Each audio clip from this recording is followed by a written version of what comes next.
The Claxons Day did not scream. 473. We've They charted bled the into anomaly, air, but dull reserves are at rhythmic 12%. that rattled the threat. teeth and turned the stomach. Initiating Thorn's Gambit. Red emergency Monitor all lighting washed frequencies. over the bridge of the Affirmative, Captain. Systems engaged. Pioneer like dried blood. Sparks rained from the primary ventilation shafts, hissing against the cold steel deck. Commander Alara Thorne gripped the edge of the tactical console. Her knuckles were white. Her breathing was Status shallow. report! Vitals She are weak. tasted Patching copper now. and ash. Rerouting power. Keep them Deep in the stable. bowels of Copy. the Almost there. exploration vessel, the main reactor was dying. It wasn't a clean death. It was a slow, agonizing meltdown, hemorrhaging lethal doses of gamma radiation into the ship's life support systems. Engineering, Alara said. Her voice was steady. It had to be. Give it to me straight.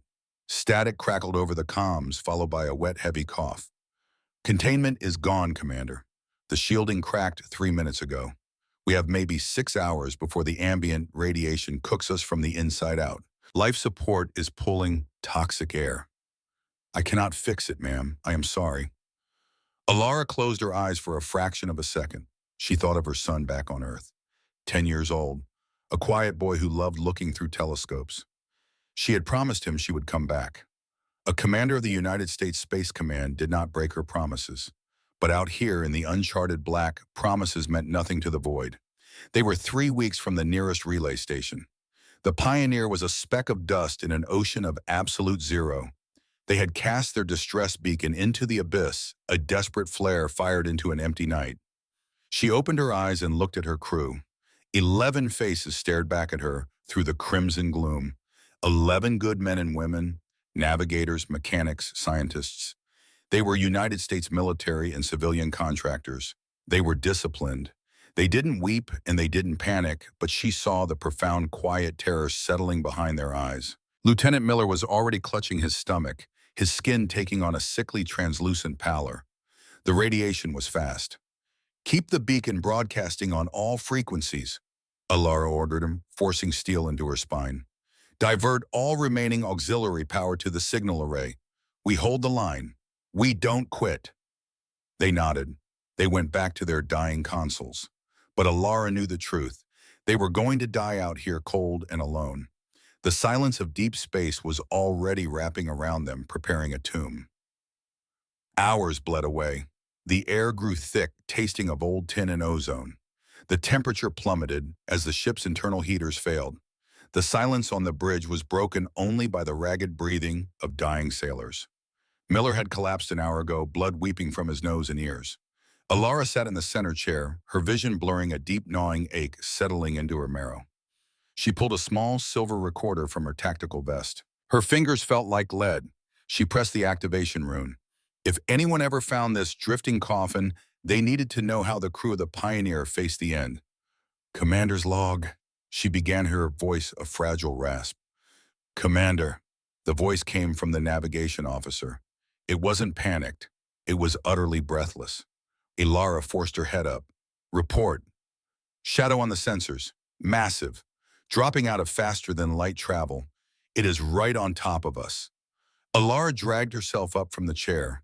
She leaned heavily against the viewport. Through the frost-rimed glass, the endless void of space was eclipsed by a leviathan.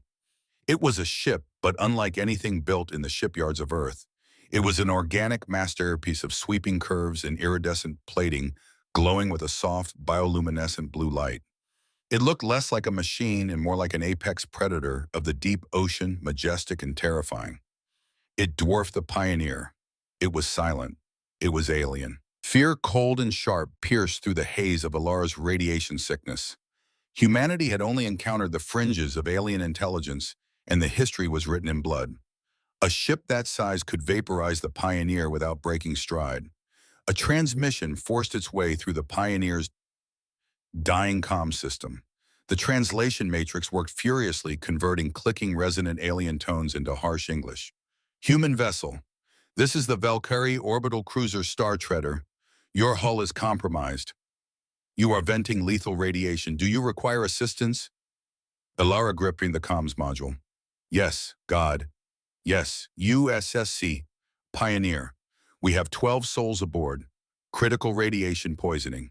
We are dying. A heavy, agonizing pause stretched across the frequency. Our laws are absolute. The alien voice replied, sounding heavy with sorrow. The Valkyrie High Council forbids interference with unaligned species. To board your vessel is to break the Prime Edict. We are observers. Only observers. Ilara felt the last ember of hope turn to ash in her chest. They had come to watch them die. Listen to me, Ilara breathed into the mic, her voice cracking. I have young men and women dying on this deck. If your laws tell you to watch children choke on their own blood, then your laws are broken. Please, silence. The blue lights of the Leviathan pulsed slowly in the dark. On the bridge of the Valkyrie ship, Captain Kalen stood before his main viewing screen. He was an ancient being by human standards nearing his 9th decade. His skin was a mosaic of deep green scales, his eyes large golden and slitted. He was a creature of profound intellect and absolute discipline. He had served the Valkyrie fleet for 50 years. He knew the Prime Edict. To break it was treason. To break it was to lose his command, his pension, his honor, and his freedom. He looked at the thermal scans of the small, primitive human ship. He saw the 12 tiny heat signatures fading, winking out one by one like dying candles in a winter storm. He thought of the High Council. He thought of the cold, sterile halls of Valkyrie Prime, where politicians debated the morality of the universe, while sitting safely behind heavily armed orbital defense grids. Kalen turned to his first officer. The young Valkyrie's scales were pale with anxiety. Captain, the officer whispered, if we deploy the docking tether, the Council will know. The telemetry is automatically logged. You will be stripped of rank. Kalen looked back at the dying human ship. A law that demands the death of the innocent is not a law. It is an excuse for cowardice. Kalen straightened his heavy uniform. Extend the docking tether. Prepare the medical bays for extreme trauma. We are going in. The next 3 hours were a blur of visceral chaos. Ilara remembered the violent clang of the magnetic locks engaging. She remembered the airlock grinding open, not with hostile fire, but with a rush of clean, pure oxygen. She saw them then. Towering reptilian figures in environmental suits moving with astonishing speed and terrifying gentleness. They didn't speak. They simply moved into the radioactive hell of the Pioneer, lifting the dying human sailors into their arms like fragile glass dolls. Ilara tried to walk, but her legs gave out. She felt thick, scaled hands catch her before she hit the deck. She looked up into the golden eyes of Captain Kalen through his visor. You are safe, Commander, the alien said. The translator clipped to his chest made the words sound mechanical, but the tone beneath it was undeniably warm. We have you. The Valkyrie medical bay was a sanctuary of blinding white light and humming machinery. The humans were stripped of their contaminated gear and submerged in gelatinous anti-radiation suspension pods. The Valkyrie doctors worked frantically. Human physiology was entirely alien to them. They were improvising, pumping synthetic blood expanders and cellular regenerators into the veins of the dying sailors. It was brutal. It was terrifying. But it was life. Ilara lay on a diagnostic bed, an IV line, thick as her thumb, feeding cool liquid into her arm. The bone-deep ache of the radiation was receding, leaving behind an exhaustion so profound she felt hollowed out. Captain Kalen stood at the foot of her bed. He had removed his environmental helmet. He looked tired. Your crew will survive, Kalen said quietly. All 12. The cellular damage has been halted. Your ship has been scrubbed and the reactor temporarily patched. You will be able to make the journey back to your space. Ilara stared at him. You said it was against your laws. You said you were forbidden. Kalen's reptilian features shifted, a subtle tightening of the scales around his eyes that Ilara interpreted as a sad smile. It is. When I return to Valkyrie Prime, I will be placed under arrest. I will face a tribunal. I will lose my ship. Ilara pushed herself up on her elbows. The IV line pulled taut. Why? Why would you destroy your own life for strangers? Because you were dying, Kalen stated, as if it were the simplest mathematical equation in the universe. Honor is not found in the pages of a law book, Commander Thorne. It is found in the choices we make when the shadows close in. My crew voted. We chose to be honorable. Ilara sank back onto the medical bed. She looked at the ceiling, trying to process the magnitude of what had just happened. An alien commander had just sacrificed his entire legacy to save 12 foreign sailors. He had thrown away his life so she could go home and see her son. She reached into the pocket of her scrubbed uniform jacket sitting on the tray beside her. She pulled out the silver recorder. She looked at Kalen. Her eyes were hard-burning with a fierce, uncompromising fire. "Captain Kalen," she said, "I need you to listen to me. Humans are a flawed species. We are violent. We are arrogant. We make mistakes. But we have one defining trait, one thing that forms the bedrock of our entire civilization." She pressed the recording rune. "We pay our debts." She spoke into the device, her voice echoing in the quiet alien medical bay. "I am Commander Alara Thorne of the United States Space Command. Today, Captain Kalen of the Valkyrie fleet sacrificed his honor and his freedom to save 12 American lives. He asked for nothing. He expected nothing. But a debt has been incurred." She finished recording and held the small, silver cylinder out to the towering alien.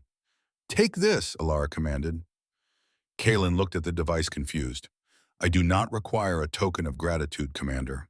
"It is not a token," Alara said, her voice dropping to a fierce whisper. "It is a promissory note. You keep this. You hide it. I do not care if it takes a week, a year, or a century. If your people are ever backed against a wall, if you are ever facing the end and you have nowhere left to turn, you send this frequency, you send this voice." Kalen took the small silver cylinder. It looked absurdly small in his massive scaled hand. "You do not understand the galaxy, Commander," Kalen said gently. "Empires rise and fall. Promises fade. The Valkyrie do not carry debts across the stars." "We do," Alara said, never breaking eye contact. "Humanity remembers. You call us captain, and we will come." They parted ways in the silent black. The Pioneer limped back toward the Sol system. The Star Treader turned back toward Valkyrie space. When Captain Kalen stepped off his ship onto his homeworld, he was immediately surrounded by armed planetary guards. They stripped him of his rank insignia. They took his sidearm. They marched him through the capital city in disgrace. He was labeled a rogue, a liability, a criminal who endangered the isolationist purity of the Valkyrie people. He was banished to the lower sectors of the capital, forced to live out his remaining days in obscurity and shame. But beneath his rough-spun tunic, pressed tightly against his scales, he kept the small silver cylinder. Sometimes in the deep quiet of the night, he would look at it. He didn't believe the human woman. He knew the universe was a cold, indifferent place. Species did not remember favors. Survival was the only law. But he kept it, because it was the only piece of honor he had left. 40 years passed. The universe moved on. Empires expanded. Stars died. In the orbital shipyards high above Earth, the United States Space Command had grown into a formidable presence. Humanity was no longer a fragile species venturing into the unknown in tin cans. They had built fleets of titanium and depleted uranium. They had mapped the local cluster. Aboard the super dreadnought USS Alamo, Admiral Gideon Thorne stood before the massive panoramic viewport of his ready room. He was a man carved from granite and weathered by relentless storms. At 50, his hair was heavily salted with gray, cropped in a strict military fade. The lines around his eyes were deep etched by decades of staring into the harsh glare of tactical displays and making decisions that cost lives. He wore the dark blue uniform of the fleet, the chest heavy with ribbons of valor, but he carried them with a quiet, burdensome weight. He held a mug of black coffee, the ceramic chipped at the rim. The coffee was terrible, brewed in the engine room's mess hall exactly the way he liked it. It tasted like engine oil and wakefulness. Gideon looked down at Earth, a brilliant marble of blue and white swirling in the black. "Admiral," the voice of his flag lieutenant, a young man named explicitly for his sharp mind and lack of hesitation, who broke the silence. "Well, go ahead, Lieutenant," Gideon said, not turning away from the window. "The fleet inspection is complete, sir. The 3rd and 5th carrier strike groups are fueled and awaiting deployment orders to the outer colonies. Munitions are at 98% capacity. Make it 100% before they detach," Gideon replied, his voice a low, gravelly rumble. "I do not send American ships into the void with empty chambers." "Yes, sir." The lieutenant hesitated. "Sir, it is the anniversary today. I have the archive files queued up if you wish to review them." Gideon tightened his grip on the coffee mug. It had been 10 years since his mother, Alara Thorne, had passed away. But today was not the anniversary of her death. Today was the 40th anniversary of the day the Pioneer went dark, the day she was supposed to die. Gideon walked over to his massive oak desk, a piece of actual wood he had insisted on having bolted to the deck of the dreadnought. He tapped the glass surface. A holographic projection flared to life, showing a rudimentary star map 4 decades old. It showed a path into uncharted space. He remembered being a boy, 10 years old, watching his mother pack her duffel bag. He remembered the smell of her uniform, the crisp snap of her salute. He remembered the terror of the 6 months she was missing in action, the empty chair at the dinner table, the solemn faces of Navy officers visiting the house. And he remembered the day she came back. She had been thinner, her hair graying prematurely from the radiation trauma, but her eyes had possessed a terrifying, uncompromising clarity. She had sat him down and told him a story about monsters in the dark and the giant green-scaled angel who had thrown away his own life to pull her from the fire. "Never forget what we are, Gideon," she had told him, her grip on his small shoulder almost painful. "Politicians will tell you the uniform is about power. Generals will tell you it is about strategy. They are wrong. The uniform is a promise. It means we stand between the innocent and the monsters. And it means we never ever forget a debt." Gideon drank the bitter coffee. "Leave the files closed, Lieutenant. I do not need the archives to remember." "Yes, Admiral." Gideon looked back at the stars. He was a creature of routine, of a discipline, of cold, hard military logic. But deep in his chest, beneath the metals in the titanium armor of his ship, he carried the ghost of an alien he had never met. An alien who had given up everything so that a 10-year-old boy could have his mother back. He wondered, as he did every year on this day, if Captain Kalin was still alive. He wondered if the Valkyrie even remembered the humans they had saved. Millions of light years away, the Valkyrie were not thinking of humans. They were only thinking of how to survive the next 10 seconds. The sky above Valkyrie Prime was no longer a serene bioluminescent blue. It was a churning, violent inferno of apocalyptic orange and sickly toxic purple. The Krell Empire had not declared war. They did not issue demands. The Krell did not negotiate with species they considered prey. They simply arrived. A massive armada of jagged, heavily armored warships resembling floating iron fortresses had dropped out of hyperspace directly over the Valkyrie homeworld. Without a single transmission, they had opened fire. Orbital defense platforms designed for asteroid deflection and light policing were vaporized in the first volley. The Krell used plasma-phased weaponry that burned hotter than a star's core. On the surface, the capital city was a slaughterhouse. Zyra ran. She was young for a Valkyrie, her scales a bright, vibrant emerald, but right now they were coated in ash and the blue blood of her neighbors. She scrambled over the shattered remains of a crystalline spire that had once been an academy of philosophy. Now it was a tomb. Above her, a Krell gunship roared past its engines, screaming like a dying animal. A beam of concentrated plasma struck the street a block away. The shockwave picked Zyra up and threw her against a stone wall. The air was sucked from her lungs. She tasted dirt and ozone. She forced herself up. She had to keep moving. The lower sectors, the slums, the Valkyrie were a peaceful race. They were scholars, diplomats, artists. They had spent 1,000 years perfecting the art of non-interference. They had isolated themselves behind an ideology of absolute neutrality, and now they were being butchered for it. The Krell ground troops were already landing. Massive, brutish warriors clad in thick, blackened armor, wielding thermal lances that sliced through Valkyrie civilians like wet paper. There was no resistance. It was an extermination. Zyra limped through the burning alleys of the lower sector. The heat was unbearable. Buildings were collapsing around her, sending plumes of thick black smoke into the choking sky.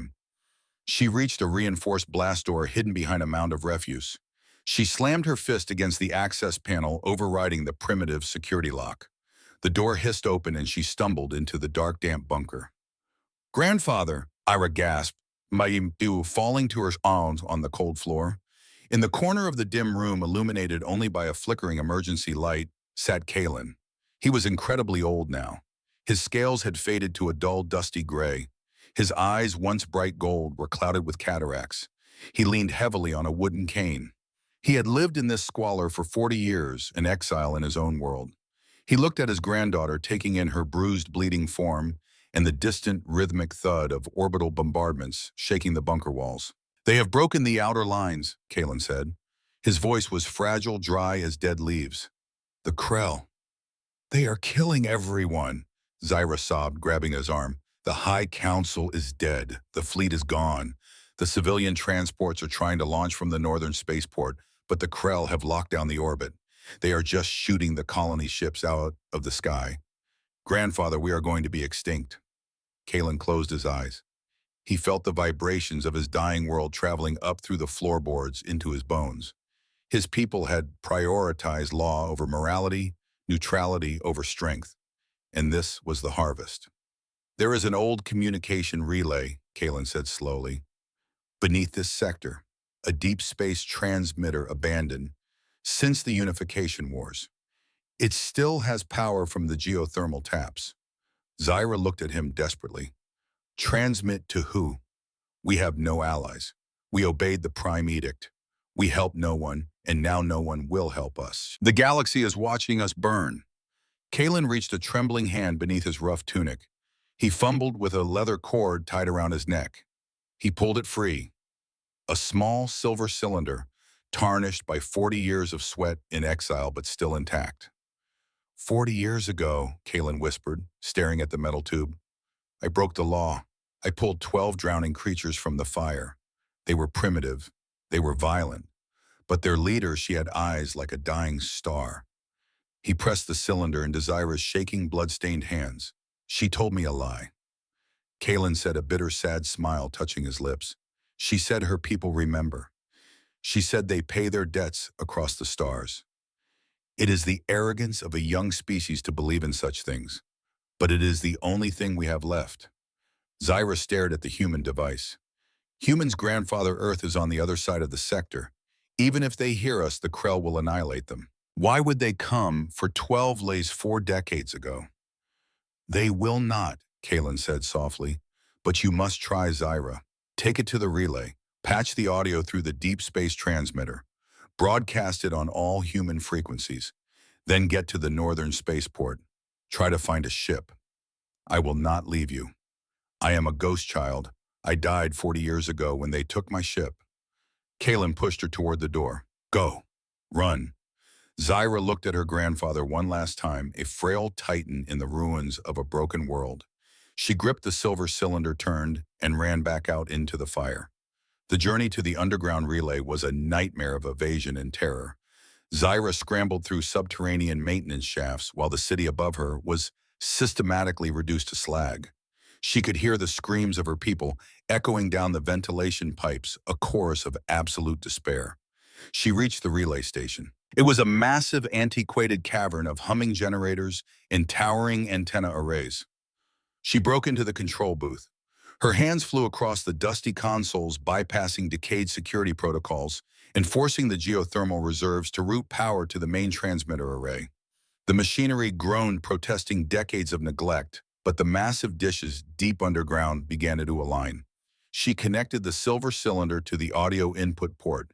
She engaged the transmission sequence, directing the tight beam pulse toward the spatial coordinates of the Sol system. "This is Valkyrie Prime!" Zyra screamed into the comms channel, her voice breaking tears, cutting clean lines through the soot on her face. "The Krell Empire is exterminating our species. We have no military. We have no hope. We are dying." She activated the playback on the silver cylinder. Through the static of the deep space channel, a voice cut through. It was female. It was human. It was 40 years old, but it rang with absolute terrifying authority. "Captain Kalen of the Valkyrie fleet sacrificed his honor and his freedom to save 12 American lives. He asked for nothing. He expected nothing. But a debt has been incurred. Humanity remembers. You call us captain, and we will come." Zyra hit the master broadcast switch. The massive antenna array discharged, sending the signal tearing through the fabric of hyperspace, a desperate message in a bottle cast into a burning sea. A split second later, the roof of the cavern collapsed. A Krell bunker buster munition had penetrated the subterranean level. Concrete and steel rained down. The shockwave threw Zyra across the room, slamming her into a bulkhead. The world went black, filled only with the deafening roar of destruction. The transmission was cut. The relay was dead. On the surface of Valkyrie Prime, the Krell warships moved into position over the northern spaceport. Below them, thousands of Valkyrie refugees were packing into fragile, unarmed colony ships desperate to flee. Aboard the Krell Command Dreadnought, Warlord Morvath stood on his bridge, a massive armored brute radiating malice. He looked down at the pathetic scramble of the Valkyrie ships. "They are attempting to launch," his tactical officer sneered. "Let them lift off," Morvath rumbled, a cruel, jagged smile revealing rows of razor-sharp teeth. "Let them feel the hope of the squee, then arm the magnetic disruption mines, seal the orbital perimeter. When they hit the upper atmosphere, burn them all. Leave no survivors. This sector belongs to the Krell." The Valkyrie were alone. The trap was set. The execution was imminent. But across the galaxy in the cold, silent orbit of Earth, a console on the bridge of the USSC Alamo began to blink.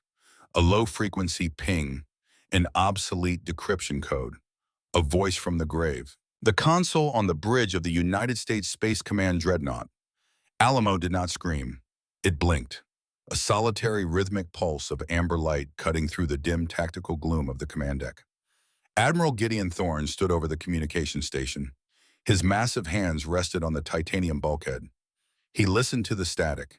He listened to the weeping of an alien girl he had never met, separated from him by millions of light years.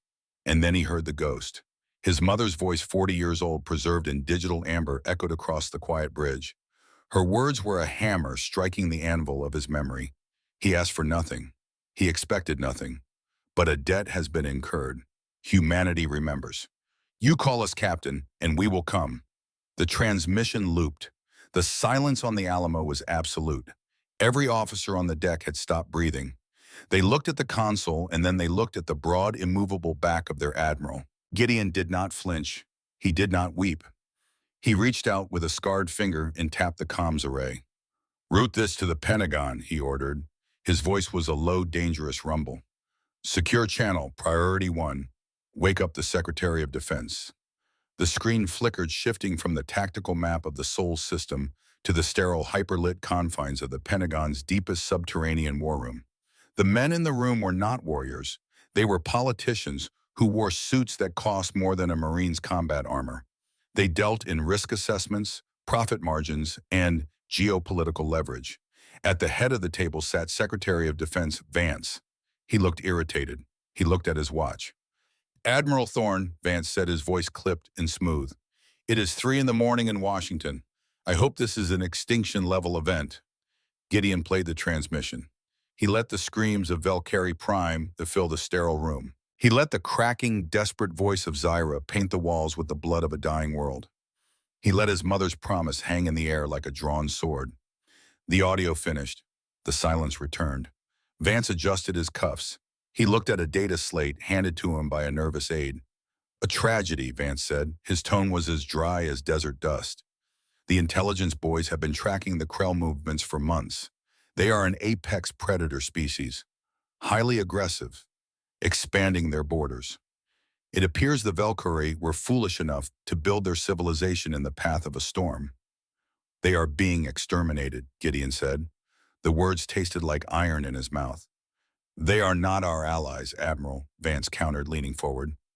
"The Valkyrie are an isolationist species. We have no treaties with them. We have no trade agreements. We have zero strategic interest in that sector. It is a dead zone." 40 years ago, Gideon said, his voice dropping an octave, becoming something that made the junior officers on his bridge take a step back. 40 years ago, a Valkyrie captain broke his own world's laws to pull my mother out of a radioactive fire. He saved 12 American lives. He gave up his command and his honor to do it. My mother gave him her word. She gave him the word of the United States." Vance sighed. He took off his reading glasses and rubbed the bridge of his nose. "I respect your mother's legacy, Gideon. I truly do. She was a fine officer, but she was a ship captain, not a diplomat. She had no authority to bind the United States military to a blood oath with a race of green-skinned pacifists." "They are dying, Arthur," Gideon said, using the secretary's first name. "And I feel terrible for him," Vance snapped, losing his composure. "But I am not sending the Pacific and Atlantic fleets into a meat grinder against the Krell Empire to pay off a sentimental debt from the history books. Do you know the tonnage of a Krell dreadnought? Do you know the thermal output of their plasma batteries? It would be a slaughter. We would be risking American lives for nothing. Not for nothing, Gideon said quietly. For our soul, for the right to look at ourselves in the mirror. This is a strategic briefing, Admiral, not a Sunday sermon, Vance barked. You are ordered to stand down. All United States vessels are restricted from entering the Valkyrie sector. Any ship that crosses that line will be considered rogue. Any officer who commands it will be court-martialed for treason. We are locking the border. We are staying out of this. Is that understood, Admiral? Gideon Thorne looked at the holographic projection of the Secretary of Defense. He looked at the other men in the room. Men who had never smelled burning ozone, who had never written a letter to a grieving mother. Gideon reached up to his collar. His fingers found the silver stars pinned to his lapel, the stars he had bled for, the stars he had dedicated 30 years of his life to earn. He unclasped the left star. He unclasped the right star. He placed them on the titanium console. The metal clinked against the deck, a small, sharp sound that echoed louder than artillery fire. What are you doing, Thorne? Vance demanded, his face flushing red. I am retiring from politics, Gideon said. He reached out and severed the connection. The screen went black. The bridge of the Alamo was dead silent. The officers stared at the two silver stars resting on the console. They knew what their admiral had just done. He had just thrown away his career. He had just made himself a criminal. Gideon turned around. He looked at his flag lieutenant. The young man was pale, his hands shaking slightly at his sides. Lieutenant, Gideon said. His voice was no longer a rumble. It was clear. It was precise. It was the voice of a man who had finally found the battle he was meant to fight. Yes, Admiral? Access the master communications frame, Gideon ordered. I want you to bypass the Pentagon encryption walls. I want you to initiate the Nightingale Protocol. The lieutenant stopped breathing. Sir, the Nightingale Protocol, that is an absolute emergency override. It is designed for the total collapse of the command structure. It connects directly to the transponder of every ship carrying an American registration. Military, civilian, commercial, everything. I know what it does, son, Gideon said. Open the line. The lieutenant did not hesitate. He turned to his console. His fingers flew across the glass interface. Warnings flashed red across the screens. Unauthorized access. Security breach.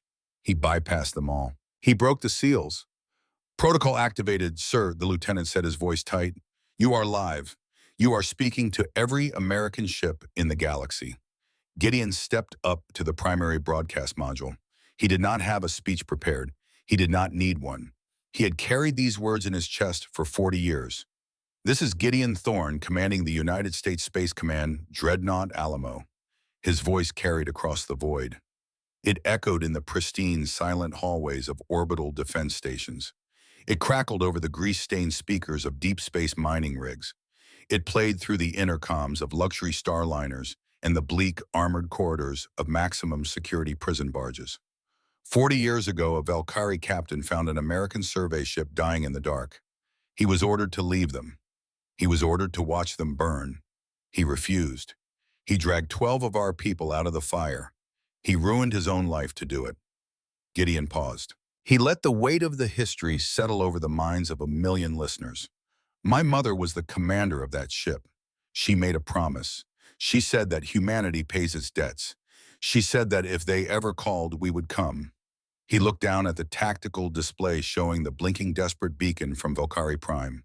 Today they called. The Valkyrie are being exterminated by the Krell Empire. The politicians in Washington have ordered the fleet to stand down. They say it is too dangerous. They say it is not our fight. They say we have no obligation. Gideon gripped the edges of the console. His knuckles turned white. They are wrong. We have the only obligation that matters. We gave our word. I am taking the Alamo to Valkyrie Prime. I am going to brace the perimeter. The Krell are massive. They are brutal. The mathematics of this engagement are terrible. I am not giving an order today. I am giving a choice. If you believe that an American promise means something, then I will see you in the dark. Thorne out. He cut the channel. The Alamo sat in the black void of space. The silence returned heavier now. Gideon looked at his navigation officer. Spool up the slip space drive. Plot a direct course for Valkyrie Prime. Sir, the navigation officer said softly, we are one ship. I know, Gideon said. He picked up his chipped mug of cold coffee. He took a drink. It tasted like ash. For 10 minutes, nothing happened. The Alamo charged its drives, a solitary giant, preparing to walk into a graveyard. The tactical map remained empty. The Pentagon was screaming over the secure channels, threatening to launch interceptors, threatening to blow the Alamo out of the sky before it could jump. Gideon ignored them. Then a green light blinked on the communications board. Audio only, the lieutenant whispered. Put it through. A heavy, gravelly voice accompanied by the grinding sound of heavy machinery filled the bridge. Admiral Thorne, this is Captain Miller of the commercial mining rig Deep Core 7. We are currently hauling 4 million tons of unrefined iron ore from the asteroid belt. Gideon closed his eyes. Captain Miller, you are a civilian vessel. Yeah, well, Miller grunted. My grandfather was a mechanic on the Pioneer. He met my grandmother 2 years after he got back. I wouldn't be breathing this recycled air if it wasn't for that green bastard who pulled him out of the reactor room. We just dumped our cargo. 4 million tons of iron gone. We are redirecting our fusion drives. We have industrial lasers that can slice a moon in half. We are spooling up. We will see you in the dark, Admiral. The channel clicked off. Before Gideon could speak, another light blinked. Then 3 more. Then 20. This is the medical frigate Mercy. We are overriding corporate mandates. We have 2,000 trauma beds and enough synthetic blood to float a battleship. Plotting course now. This is Commander Hayes' destroyer USS Vengeance. My crew just locked the political officer in the mess hall. Weapons are hot. We are on your wing, Alamo. The board lit up. It was not a trickle. It was a flood. It was an avalanche of green lights, hundreds of them, thousands of them. It was the voice of the American working class. It was the voice of veterans. It was the voice of people who built their lives on the concept of honor, rejecting the cold calculus of the politicians. A voice came through, smooth and eerily calm. Admiral, this is Warden Graves of the maximum security transport ship Tartarus. I have 5,000 inmates serving life sentences for murder, piracy, and treason. I played them your message. They took a vote. Gideon frowned. Warden, your ship is a flying fortress, but it is unarmed. We have heavy mass, Admiral, the warden said, his voice carrying a grim smile. And the boys down in Cell Block D want to know what happens when 300,000 tons of reinforced tungsten rams a Krell dreadnought at light speed. We are locked and loaded. See you in hell, Admiral. Gideon looked at the tactical map. It was no longer empty. The space around the Alamo was swarming with slipspace signatures. The entire sector was lighting up like a wildfire. Launch, Gideon ordered. The fabric of space tore open and the American fleet stepped into the void. Millions of light years away, Zyra clawed her way out of the rubble. Her hands were bleeding. Her scales were cracked. The air was so thick with smoke she could barely see the sky. But she could hear the engines. She dragged herself over the shattered concrete of the communications relay. She looked up toward the northern horizon. The refugee ships were launching. They were massive, slow, cumbersome vessels. They had no weapons. They had no heavy armor. They were designed to carry tens of thousands of Valkyrie civilians. They were rising from the burning surface of the planet, struggling against gravity, pushing toward the upper atmosphere. Zyra felt a momentary surge of hope. They were getting away. The children, the elders, they were making it to the stars. In high orbit, Warlord Morvath sat on his command throne. He swirled a goblet of thick, dark wine. He watched the tactical display.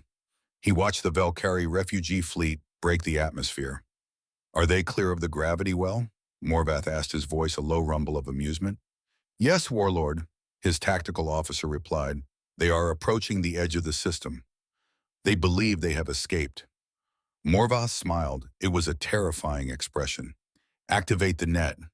In the silent dark space just beyond the orbit of Valkyrie Prime, 1,000,000 invisible mechanisms snapped awake. The Krell had not left the escape route open out of incompetence. They had left it open out of cruelty. They had seeded the high orbit with magnetic disruption mines. The mines did not explode. They emitted a targeted electromagnetic pulse that instantly fried the unshielded engines of the Valkyrie colony ships.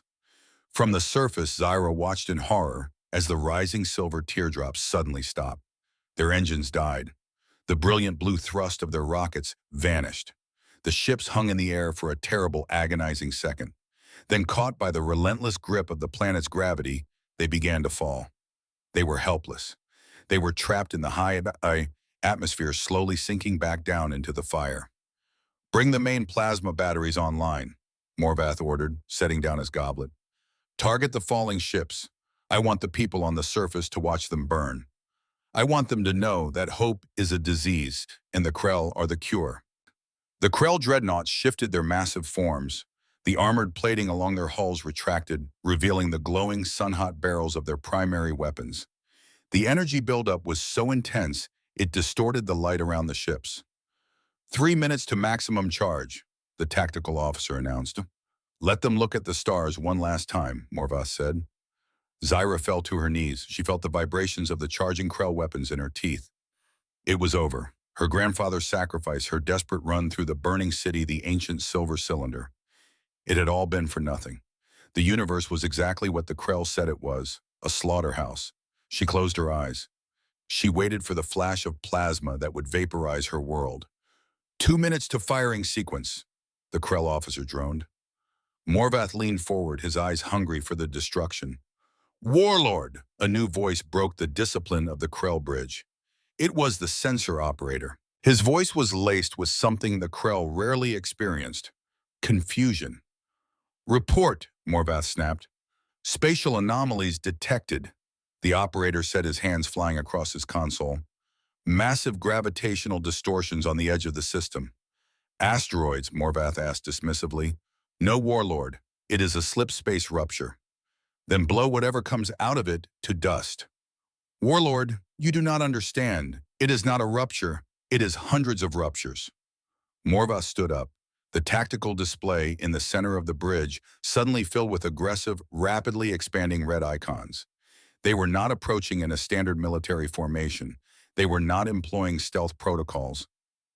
They were tearing into the system like a pack of starving wolves. The fabric of space rippled, and then it shattered. The United States Space Command dreadnought Alamo dropped out of hyperspace. It was a leviathan of dark gray titanium bristling with railguns and missile pods. It did not decelerate. It maintained combat speed, a spearhead aimed directly at the heart of the Krell blockade. But the Alamo was not alone. Space folded and snapped behind it. Sleek angular destroyers, heavy cruisers with their weapon bays already open. And then came the civilians.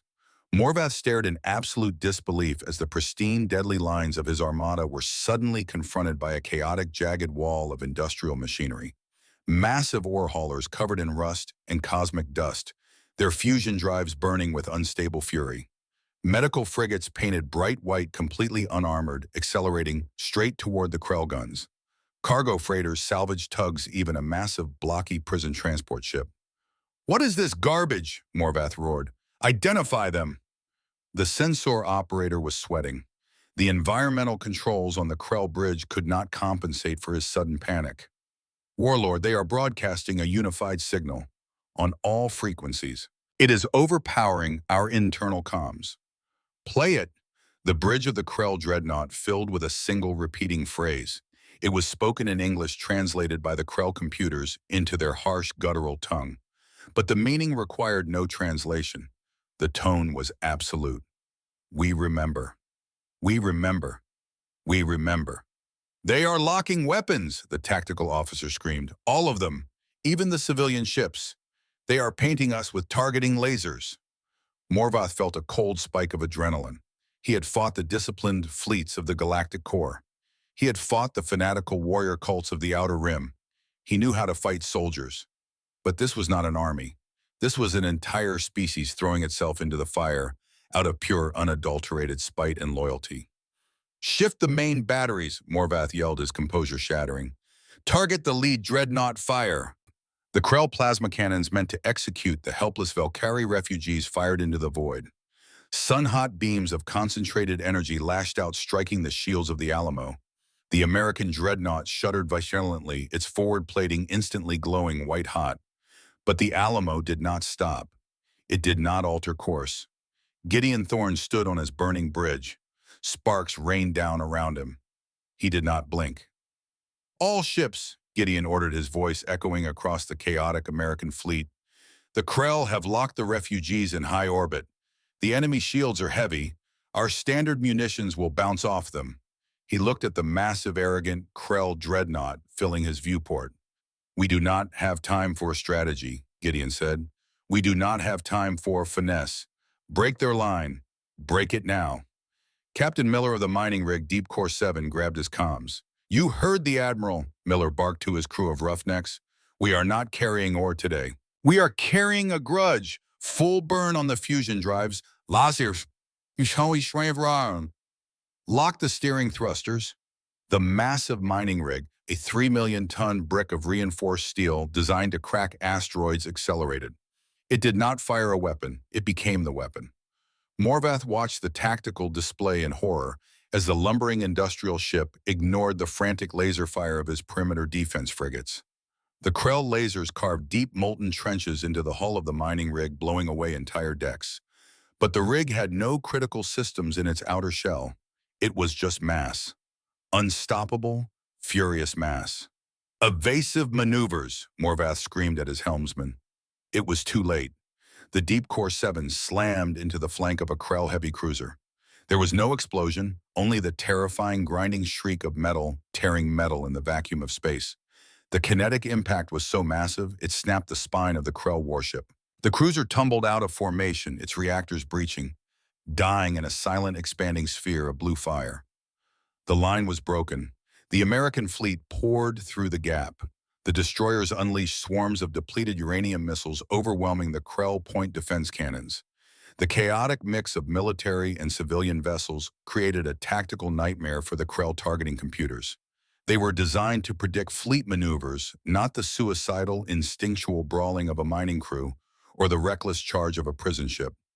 Down on the surface of Valkyrie Prime, Zyra opened her eyes. She looked up. The sky was no longer falling. The stars were returning. She saw the bright, terrible flashes of the battle raging in orbit. She saw the debris of Krell warships burning up as they hit the atmosphere, falling like meteorites. And she saw the Valkyrie colony ships. They were no longer sinking. They were surrounded by a swarm of small white ships with red crosses painted on their hulls.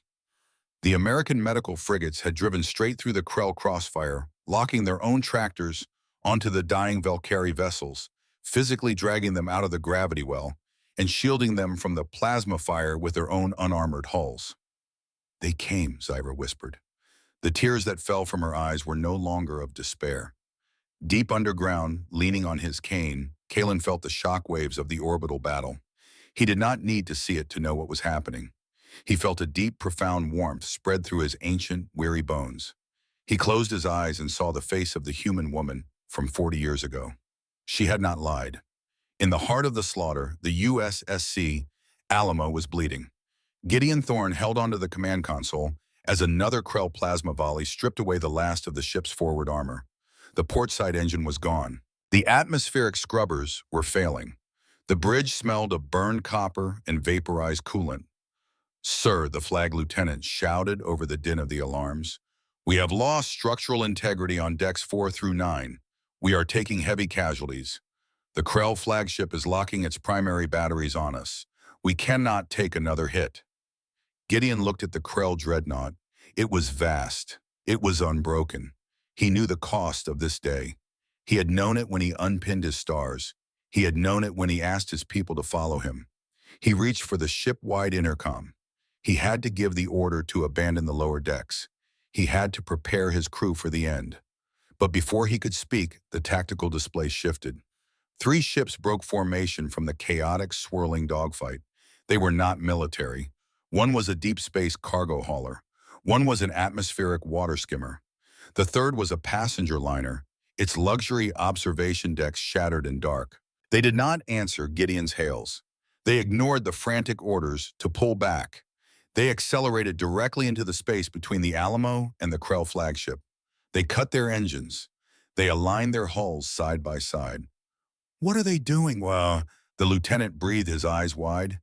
Gideon felt his chest tighten, a physical ache sharper than any wound he had ever taken.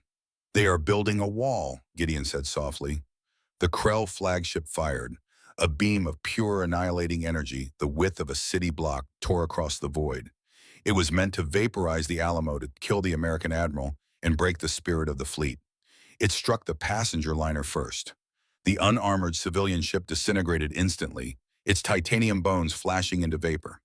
But the mass of the ship diffused the beam. The scattered plasma washed over the cargo hauler, melting its hull into slag, turning it into a burning molten shield. The water skimmer took the last of the thermal shockwave, detonating violently. The shockwave slammed into the Alamo, throwing Gideon to the deck. The lights flickered and died. Emergency power kicked in. Gideon pulled himself up from the floor. He wiped blood from his forehead. He looked out the shattered viewport. The three civilian ships were gone, reduced to a cloud of burning dust and twisted metal. But the Alamo remained. They had held the line. They had paid the peace in blood and iron so their admiral could live. Gideon Thorne stood tall. The cold, calculated military logic that had defined his life was gone. It was replaced by a roaring, incandescent fury, a pride so deep it touched the marrow of his bones. This was America. This was the messy, chaotic, beautiful, terrifying reality of a people who did not know how to bow. He turned to his weapons officer. The man was bleeding from a shrapnel wound to his shoulder, but his hands were locked onto the firing controls. "Target the Krell flagship," Gideon commanded. His voice was the sound of a mountain cracking. "Divert all remaining power from life support. Divert the emergency reserves. I want every railgun, every missile, every ounce of kinetic energy we have left put into the center of that monster." "Sir," the engineering officer called out, "if we drop life support, we have 10 minutes of air." "Then we kill them in night awe," Gideon replied. The Alamo shuddered. It was a dying ship, but it had teeth. And as the Alamo prepared to strike its final blow, the rest of the American fleet, witnessing the sacrifice of the civilian ships, went utterly, completely berserk. The warden of the Tartarus, his ship already burning, drove his prison barge straight into the engine block of a Krell destroyer, taking both ships down in a blinding flash. The mining rigs activated their tethering harpoons, latching onto Krell frigates and dragging them into each other's line of fire. The disciplined, arrogant Krell Empire was not fighting a navy. They were fighting a barroom brawl in the middle of a burning house, and the Krell were losing. Morvath watched his invincible armada fracture and bleed. He saw the sheer suicidal ferocity of the humans. He realized with a cold, sickening dread that they would not stop. They would not surrender. They would grind his fleet into dust, even if it meant destroying themselves in the process. They were not fighting for territory. They were not fighting for resources. They were fighting for a promise, and a promise could not be killed. Morvath looked at his tactical officer. The officer was trembling. "Order the retreat," Morvath whispered. His voice was hollow. The arrogance was gone. "Break off the engagement. Get us out of this system." The Krell flagship turned. It engaged its hyperspace engines, abandoning its dying escort ships. It fled into the void, leaving behind a graveyard of shattered iron and broken pride. The Battle of Valkyrie Prime was over. The silence returned to the void. It was a heavy, bloody silence. On the bridge of the Alamo, Gideon Thorne leaned heavily against his console. The red emergency lights bathed the deck. His crew was bleeding. His ship was dying. He looked at the tactical display. 43 American ships had been lost. 43 crews. Thousands of lives. He looked up at the viewport. Beyond the burning debris of the Krell fleet, the Valkyrie colony ships hung safely in the stars, shielded by the battered hulls of the American medical frigates. The dark had closed in, but they had held the line. "Admiral," the flag lieutenant said, his voice thick with emotion. "We have a transmission from the surface." Gideon wiped the blood from his eyes. "Put it through." The screen flickered. The face of an ancient Valkyrie appeared. His scales were gray. His eyes were clouded. But he stood tall, leaning on a wooden cane. Gideon recognized him from the old files. "Captain Kalen," Gideon said, his voice a hoarse whisper. The old alien looked at the battered, bleeding human admiral. He looked at the wreckage of the fleet that had crossed the galaxy to save a world that was not their own. "You came," Kalen said. His voice broke. "You actually came." Gideon Thorne straightened his back. He ignored the pain in his ribs. He looked the alien in the eye. "My mother sends her regards, Captain," Gideon said. "The debt is paid. You are under the protection of the United States of America. Nobody touches you ever again." Kalen closed his eyes, and for the first time in 40 years, the old Valkyrie wept. The guns went silent. The thrusters died.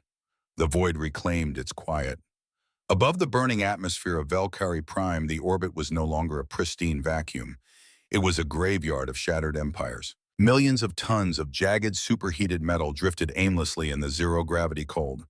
The colossal blackened ribs of Krell dreadnoughts floated alongside the sleek white debris of American medical frigates and the heavy rusted tungsten plates of civilian ore haulers.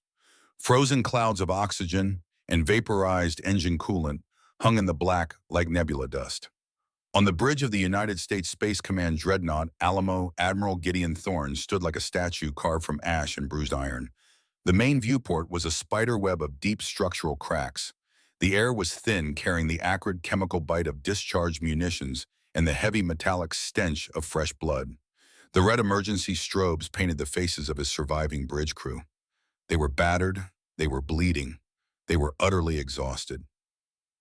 But they were alive, and they had stood their ground.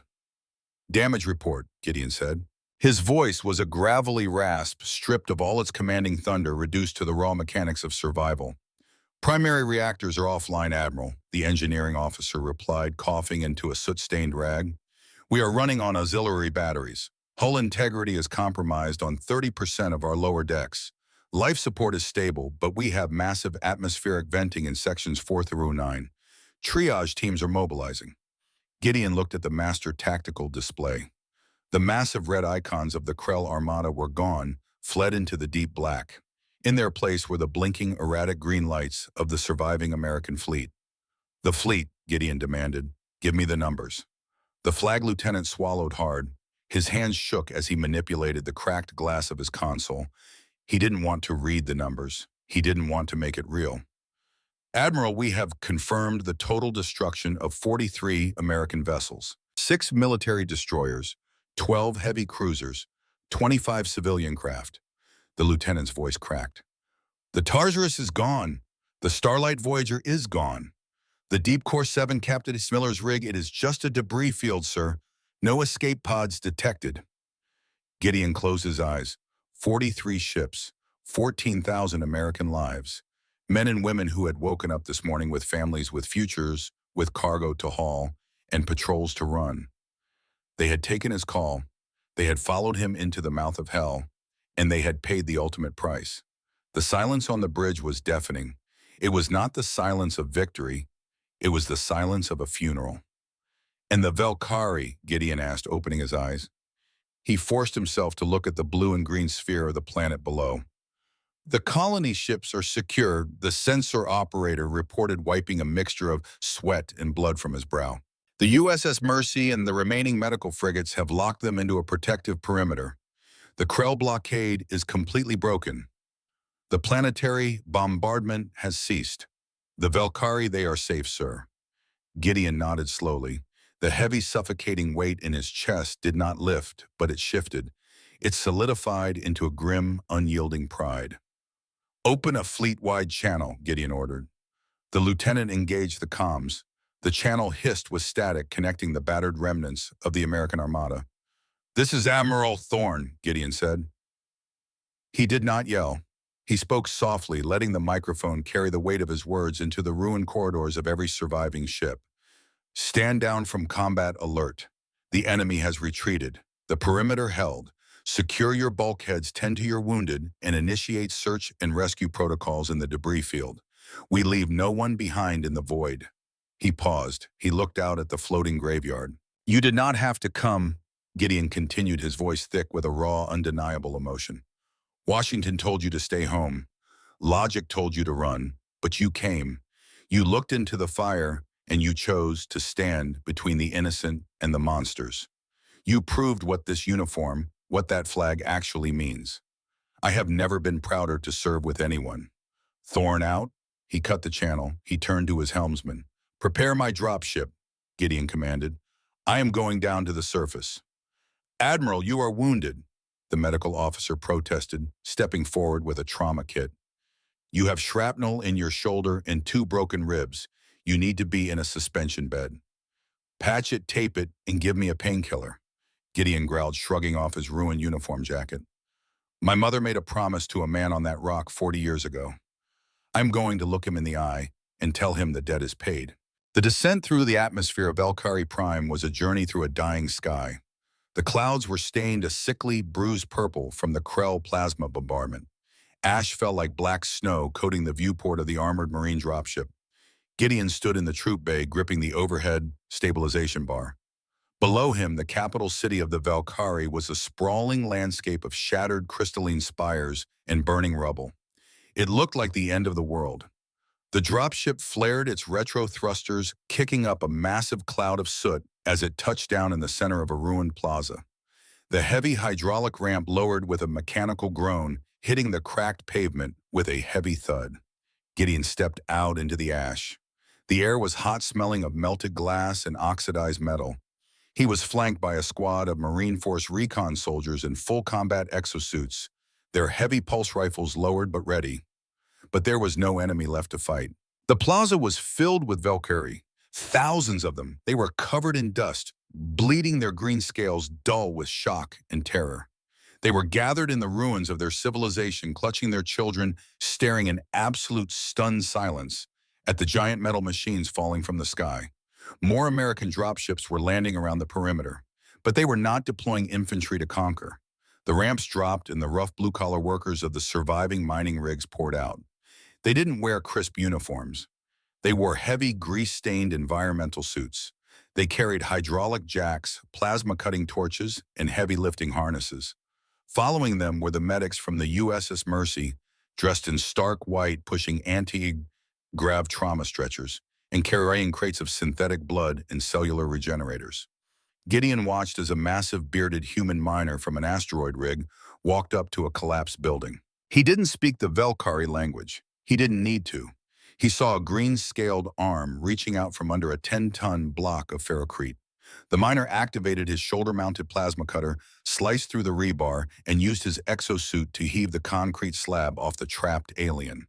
The miner reached down, offering a thick, calloused human hand to the terrified Valkyrie civilian. The alien took it. The human pulled him up, slapped him gently on the shoulder, and yelled for a medic. It was happening everywhere. The sheer, overwhelming machinery of American industrial and military might had pivoted in an instant from total war to absolute rescue.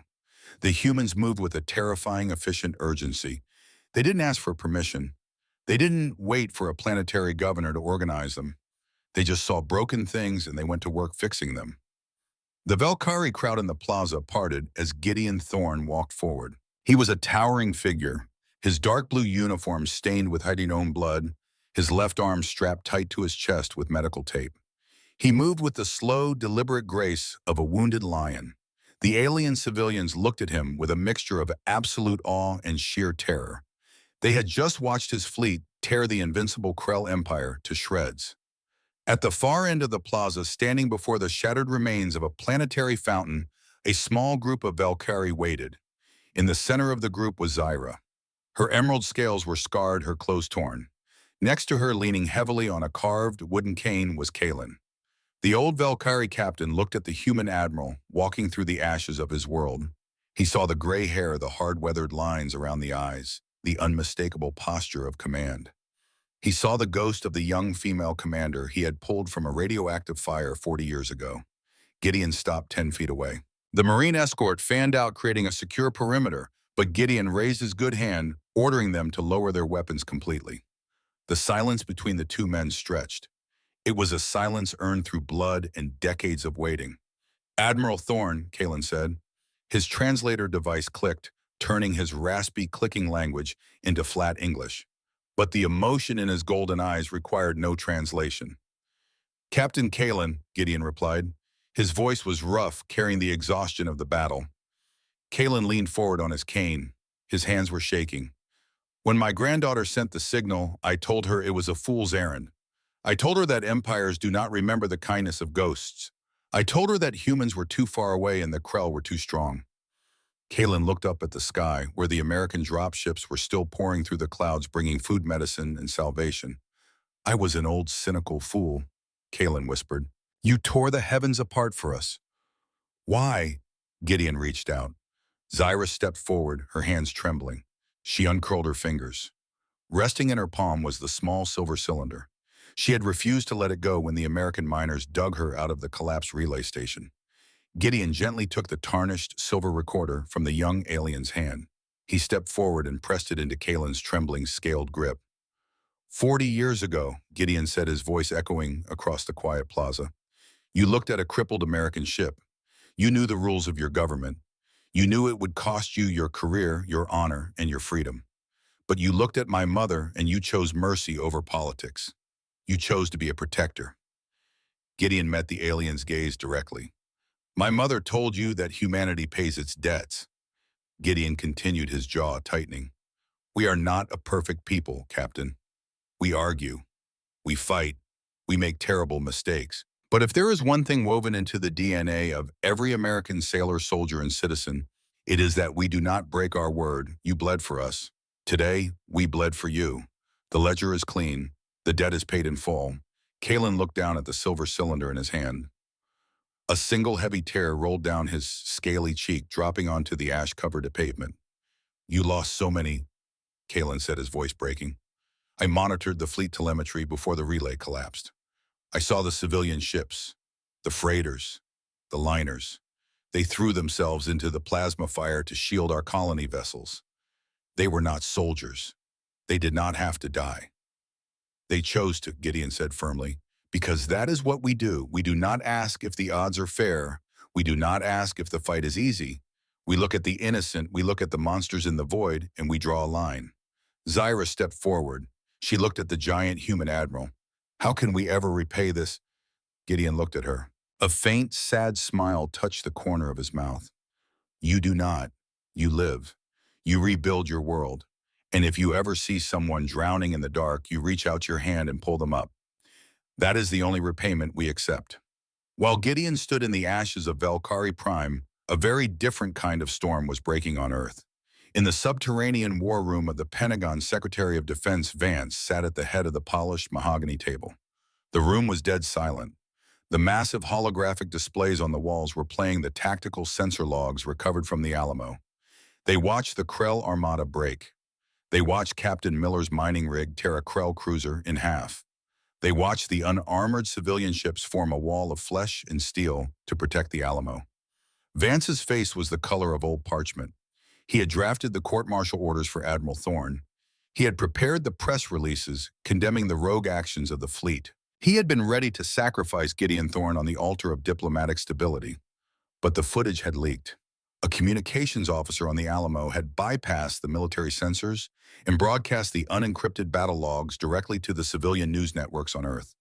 The entire planet was watching. They were not watching a military blunder. They were watching the greatest display of unified human courage in the history of the species. They saw the names of the fallen civilian ships scrolling across the bottom of the news feeds. They saw the miners, the doctors, the wardens fighting and dying for an alien race they had never met simply to uphold an American promise.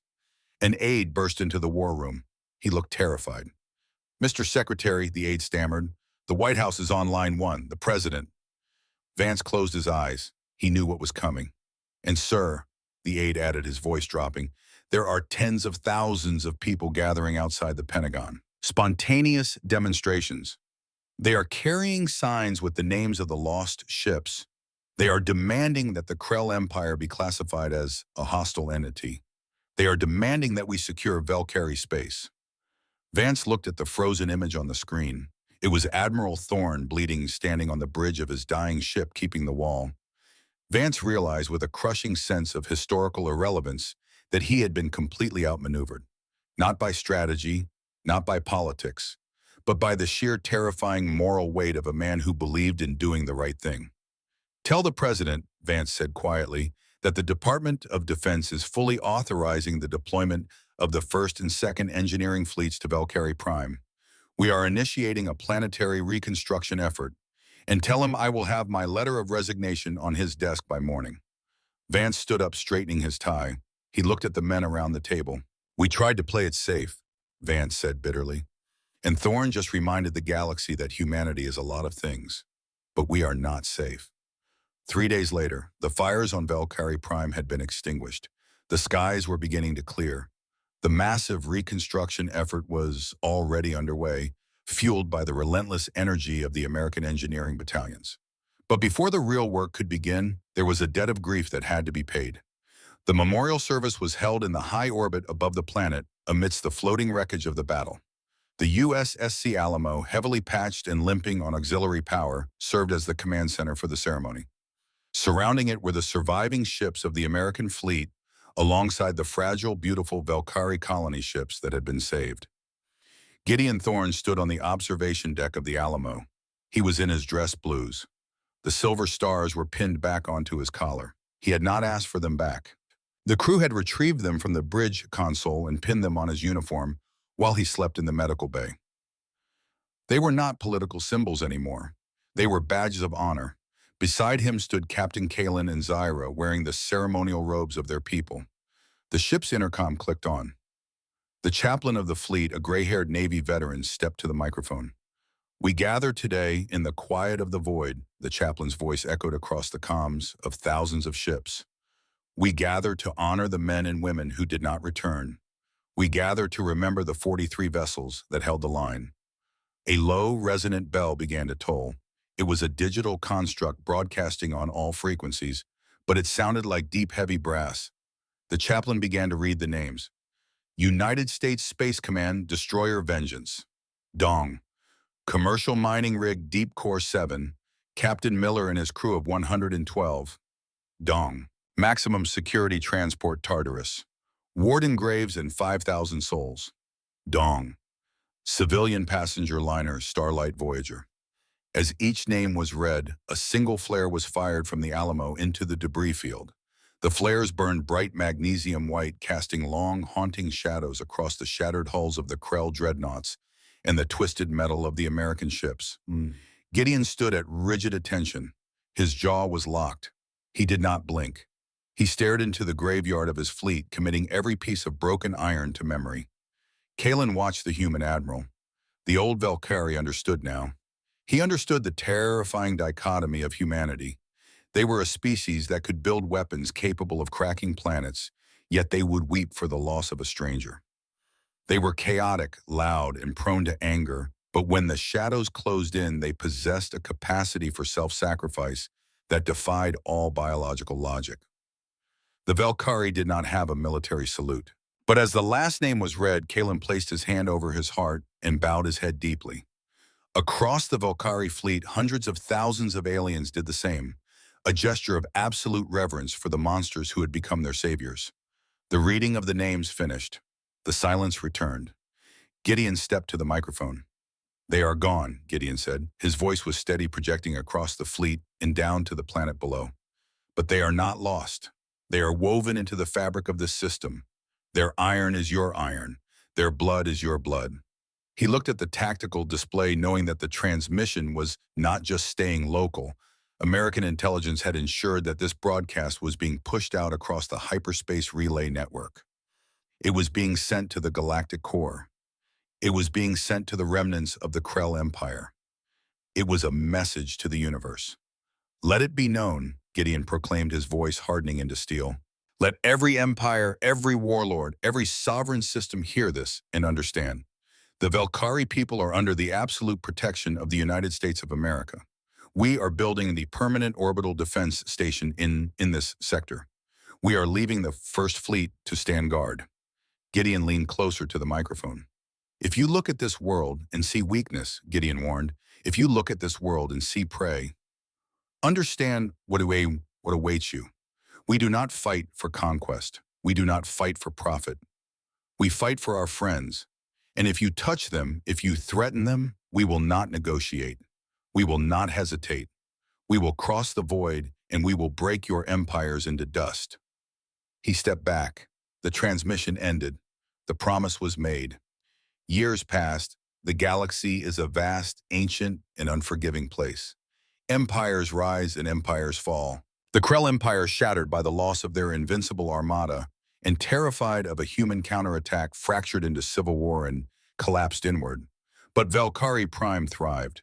The ruined cities were rebuilt stronger and more beautiful than before, merging Valkyrie crystalline architecture with heavy utilitarian American steel. In the center of the Capitol Plaza, they built a monument, not a statue of a politician, not an abstract piece of art. It was the shattered blackened nose cone of a civilian mining rig recovered from orbit, Deep Core 7. Beneath it, carved into a slab of obsidian, were the names of the 43 human ships. And in orbit, casting a long protective shadow over the planet, was the massive Joint Defense Station. It was manned by human Marines and Valkyrie technicians, standing shoulder to shoulder watching the deep radar scans for any sign of trouble. But trouble never came. The story had spread. It had moved through the hyperspace lanes, whispered in the trading hubs of the Outer Rim, debated in the grand halls of the core worlds. The story of the terrifying, illogical, fiercely loyal apes from Sol 3. A young alien trader sitting in a cantina on a border world, 1,000 light years from Earth, watched a newsfeed showing a human cargo ship docking peacefully with a Valkyrie frigate. "I do not understand them," the alien trader muttered to his companion. "They are completely unpredictable. They have no grand strategy. Why does everyone give Terran ships such a wide berth?" His companion, an older, scarred veteran of the border wars, took a sip of his drink. He looked at the human ship on the screen. "Because," the old veteran said quietly, "you never know who they owe a favor to." He leaned in, his voice dropping to a cautious whisper. "The rule is simple, kid. You can insult their politicians.